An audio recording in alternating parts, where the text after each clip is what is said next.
இன்பத்தில் பிறந்து இன்பத்தில் வளர்ந்து இன்பத்தில் மடிந்தவன் யாரும் இல்லை.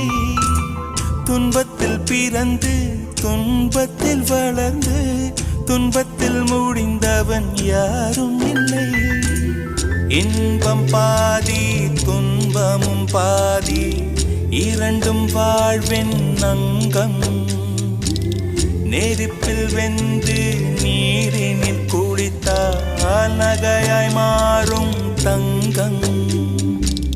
தோல்வியும் கொஞ்சம் வேண்டுமடி, வெற்றிக்கு அதுவே எணியடி.